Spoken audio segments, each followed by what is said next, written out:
Today, we are focusing on one of history's greatest and most unsettling questions.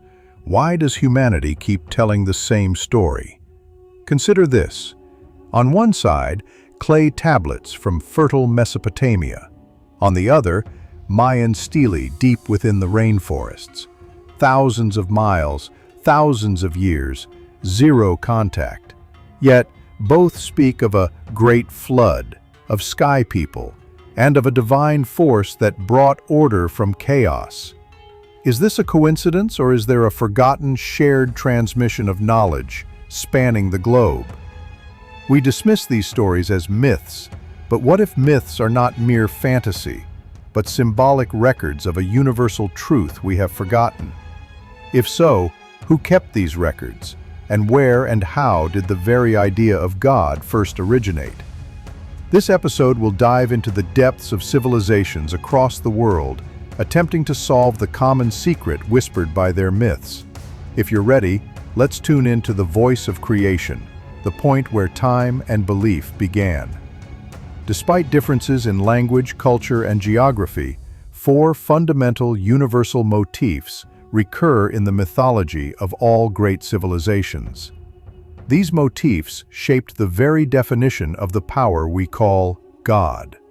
The first of these is the belief that everything began as a void, chaos, or a primal body of water, known as order emerging from chaos.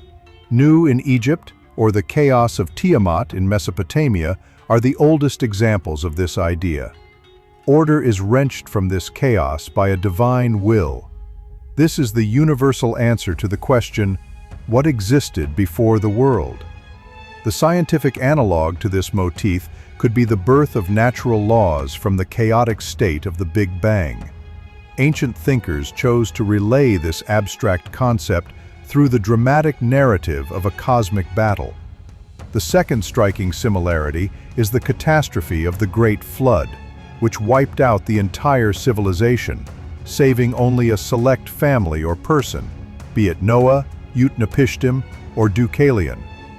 This story is present not just in the Middle East, but also with astonishing detail among the Aztecs, Mayans, and even Aboriginal Australian beliefs.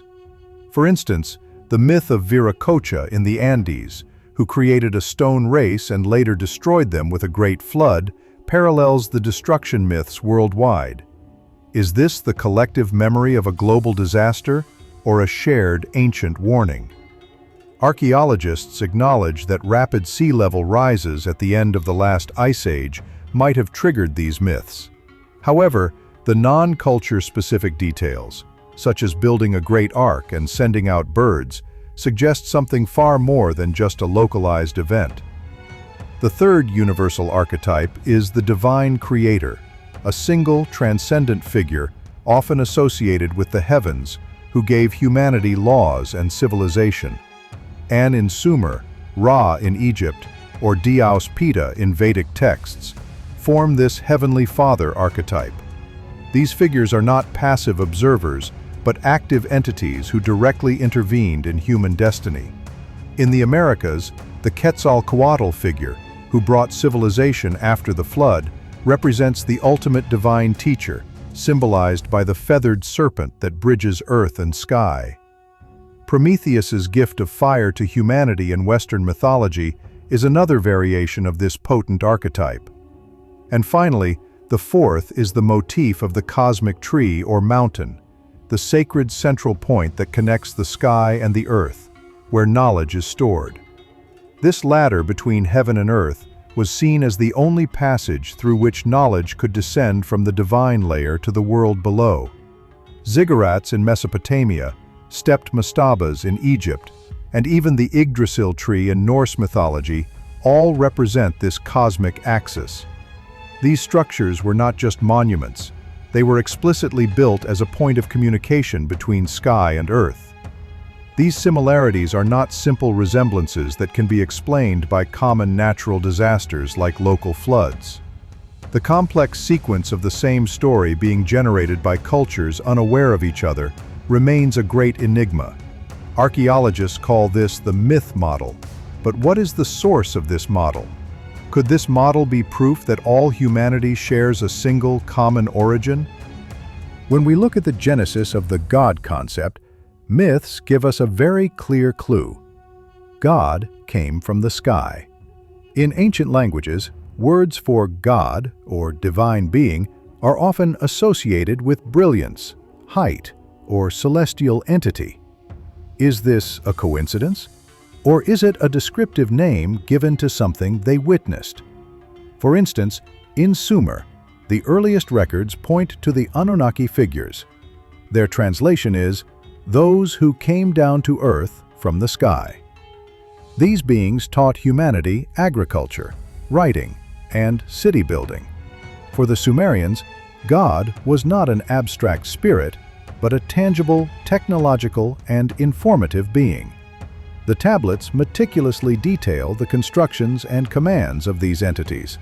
Notably, Enki's temple in Eridu, the I-Abzu, means House of the Deep Wisdom, suggesting these structures were viewed as the first scientific centers on Earth. This raises the question of whether the mythological narrative is of an alien base or merely an early observatory. In Egypt, during the early dynastic period, God was embodied in figures like Ra or Osiris, who represented celestial order. Drawings in Egyptian hieroglyphs give the impression that divine beings descended from the sky in some kind of vessel during the earliest moments of creation. They speak of a period called Zep Tepi, when the gods directly governed human affairs. The narratives claim that kingship itself was descended from the heavens, and early pharaohs saw themselves as protectors of this divine flow of knowledge between the cosmos and the earth. In the Americas, the Quiché Maya Popol Vuh text tells us that the creator gods came from the heavens and filled the world with water before creating man. The advanced astronomical knowledge of the Maya suggests their God concept was directly linked to celestial events. The complexity of their calendar and their astronomical precision, which is discussed in the Popol Vuh, adds depth to the question of the source of their knowledge. So, what does this all mean? This situation divides modern scholars into two main camps. The first is the archetypal view, pointing to the collective unconscious and humanity's tendency to personify natural events. This view argues that myths are merely a reflection of psychological needs.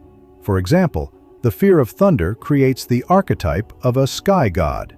However, this view struggles to fully account for the extraordinary level of technological and astronomical detail found consistently across these parallel myths.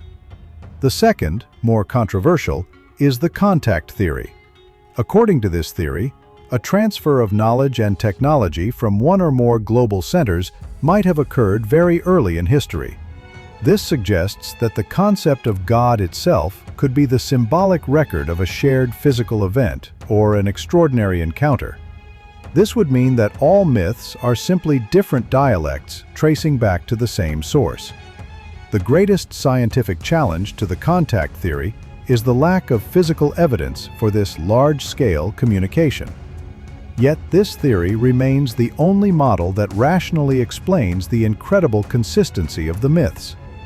We must remember that the texts of ancient civilizations were not written with a myth versus science dilemma. For them, astronomy was a form of worship, and mathematics was a kind of magic. A record of an astronomical event in a Sumerian tablet could also be a prayer to the god An. Ancient civilizations whisper to us that belief and knowledge were inseparable. They recorded their celestial observations and this ancient knowledge in stones, inscriptions, and myths. These mythological parallels between civilizations demonstrate that the concept of God is not a simple accident. On the contrary, this is the sign of a greater order.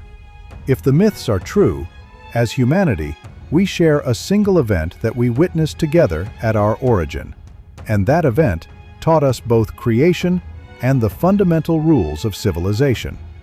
These first teachers, or celestial beings, were eventually passed down through oral tradition, evolving into the God archetype we know today.